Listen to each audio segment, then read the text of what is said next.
ముందే చెప్పాడు ఏమనంటే నీ ప్రాణం మన్నైపోవాలి కానీ నీ ఆత్మ ఖచ్చితంగా తిరిగి వెళ్ళాలి. మరి నీ ఆత్మ వెళ్తారా? ఒక్కసారి ప్రశ్నించుకోవాలన్నమాట. ఎన్ని మహాశుద్రాలను చూస్తుంటారు. నేనంటే చిన్న వయసు, మహా మేధావులు మీరు మాకన్నా. కానీ ఒక్కటి జ్ఞానం ఏంటంటే గుర్తు పెట్టుకున్న మాటల్ని మనం ఎప్పుడైతే ఆదరిస్తామో అప్పుడు మాత్రమే నీ బ్రతుకులు మారతాయి. ఇది నీకు ఏమో తెలుసా? ఇదిగో నువ్వు పాపం చేస్తే నువ్వు ఏ తప్పు చిన్న తప్పు చేసినా సరే ఈ ప్రపంచంలో అతి కష్టమైన జీవితం ఏదైనా ఉందంటే అది మానవ జీవితం అన్నాం కన్నా క్రైస్తవ జీవితం అని చెప్పేసి మనం గుండెల మీద చేసుకుని చెప్పగలం అన్నమాట. ఎన్ని శ్రమలు, నువ్వు మంచిగా ఉన్నా సరే మంచిగా ఉన్నావు అని చెప్పేసి దూషిస్తారు, చెడు చేసినా దూషిస్తారు. ఎన్ని శ్రమలు, ఇంత కష్టమైన జీవితాన్ని సింపుల్ గా ఒకే ఒక మాట చెప్పేస్తున్నారు, నీ ఆత్మని దేవుడికి సమర్పిస్తే చాలు అని అంటున్నారు. ఏంటండి? నీ ఆత్మను దేవుడికి సమర్పిస్తే చాలు అని. శరీరం పట్ల మనకి ఎంత ప్రీతి అని అంటే దీనికి పనికిరాని పనులు అన్ని కూడా చేస్తా ఉన్నాం మనం. ఏం చేస్తామంటే ఇంకా ఎంత అంటే మనం వివరించుకోలేము అనమాట. మరి ముందు మనం గ్రంథంలో పరిశుద్ధ గ్రంథంలో చదివిన ప్రతి ఒక్క విశ్వాసి కూడా ఇదే శరీరం వాళ్ళకు ఉంది కదా. ఈ శరీరాన్ని మరి వాళ్ళంతా ఇష్టపూర్వకంగా దేవుడికన్నా ఇష్టంగా ఉన్నారంటారా? మహాజ్ఞానులు ఉంటారు. ఒకసారి చూడండి, మోషే గారు అంటారు అనమాట, ఏమో తెలుసండి, ఈ శరీరము నీది కాదు. ఏమంటారంటే ఈ శరీరము నీది కాదు. మనకి ఎవరండి ఆత్మీయ తండ్రి? ఆత్మీయ తండ్రి పరలోకంలో అంటే విశ్వాసుల తండ్రి ఎవరు? అబ్రహాం గారు అంటారు అనమాట. విశ్వాసుల తండ్రి అబ్రహాం గారు అంటారు. ఆయన ఎక్కడ ఉంటారో తెలుసండి మీకు? సరిగ్గా లేఖనాలు చదివితే ఆయన ఏమంటారంటే పెద్ద పెద్ద గుడారాలు వేసుకొని ఏం చేస్తారంటే దాంట్లో నివాసం ఉంటారు అనమాట. ఎవరు? అబ్రహాం గారు. ఎందుకండి? ఆయనకున్న ధనాన్ని బట్టి, ఆయనకున్న ఆ సంపదను బట్టి ఆయన ఇల్లు కట్టుకోలేదా? ఆయన ఏం చేస్తూ ఉండేవారు అని అంటే చరిత్ర ఏమని చెప్తా ఉంది అని అంటే ఆయన వలస వెళ్తా ఉండేవాడు అనమాట. అబ్రహాము కావచ్చు, యాకోబు కావచ్చు, ఇస్సాకు కావచ్చు, ఏం చేస్తా ఉన్నారంటే దేవుని సువార్త ప్రకటించుకుంటూ వెళ్ళిపోయి అక్కడ నివాసం ఉండాలి కాబట్టి అక్కడ ఏం చేస్తున్నారంటే గుడారాలు వేసుకుంటున్నారు అనమాట. అతను తెలీదా? ఒకవేళ అతను నిజంగా శరీరమే గొప్పదనుకుంటే ఆ గుడారాలు వేసుకుంటారా? ఆ వలస వెళ్తారా? నీ వద్ద నీ సొంత గృహాన్ని వదిలేసుకుని వెళ్తారా? అబ్రహాం గారు చెప్తున్నారు, మోసే గారు చెప్తున్నారు, పౌలు గారు అయితే అందరూ బ్రతుకుట క్రీస్తు కొరకే, చావైతే లాభం అంటారు. ఎంత మహాజ్ఞానులు చెప్పినా సరే మనం ఇంకా సరే ఏం చేస్తున్నాం అంటే ఆ వాక్యాన్ని పక్కన పెట్టేసి ఏదో నామకార్థ క్రైస్తవులుగా ఉంటున్నాం. శరీరాన్ని బట్టి ఏమంటాడంటే అంతెందుకని మీరు ఎల్లప్పుడూ ధ్యానిస్తూ ఉన్న యేసుక్రీస్తు వారు ఆ శరీరంపై అన్ని దెబ్బలు చూపించుకోవడానికి కారణం ఏంటో తెలుసండి? మొదటి మాట నుంచి 7 మాటల వరకు ఆయన సిల్లో ఉండి దెబ్బలు తిని 5 దెబ్బలు ఎన్నో ఒక మాట ఉంటుంది, పాట ఉంటుంది, అడుగడుగున రక్త బిందువులే అడుగడుగున కొరడ దెబ్బలే.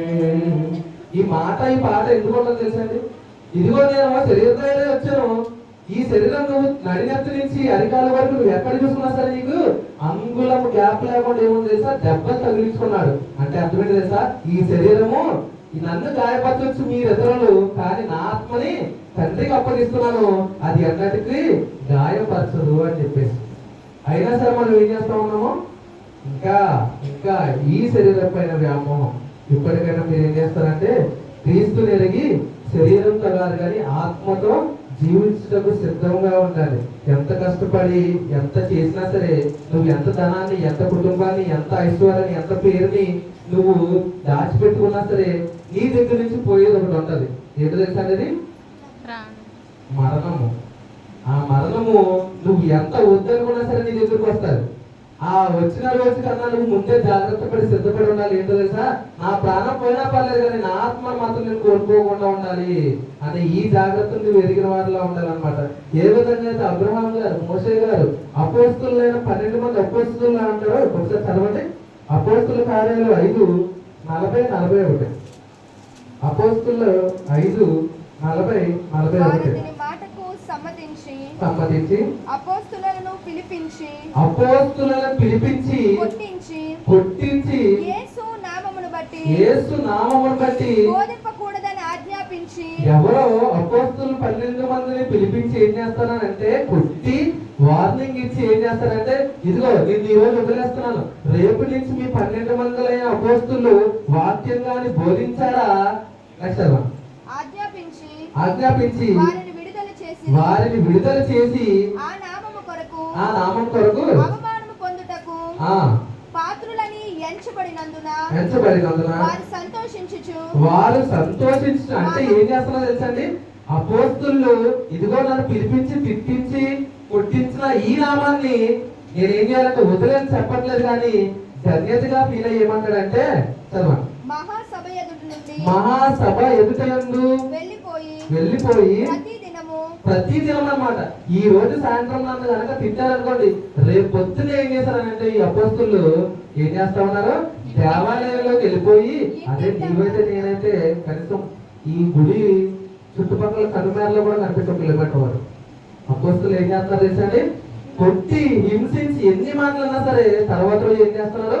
అదే దేవాలయంలోకి వెళ్ళి ఇంటింట మానగా బోధించుచున్నారు. అది విశ్వాసం అంటే. వాళ్ళకి తెలియదండి. మహా కోటేశ్వరుడు అన్నమాట. ఎవరో సౌలు. అయినా సరే వదిలేసి ఇట్లాంటి ఈ దెబ్బతినే సిచ్యువేషన్ ఎందుకు? అబ్రహాం గారికి తెలీదా? మోసే గారికి తెలీదా? అపోస్తలులు గారు, పౌలు గారు తెలీదా? స్టెఫన్ గారు అంటారు, అతను రాళ్ళతో కొట్టబడినప్పుడు ఏమంటారంటే, వీరిని ఏం చేయొద్దు, వీరిని ఏమి అనొద్దు, వీరిని క్షమించండి అని చెప్తాడు. ఏం చెప్తాడండి? క్షమించండి అని చెప్తాడు. కాబట్టి ఈ శరీరం పట్ల నీకుండే ఈ ప్రేమను వదిలేసి 4 మాటలు నేను చెప్తున్నాను. 4 మాటలు నీ హృదయంలో గుర్తుపెట్టుకో.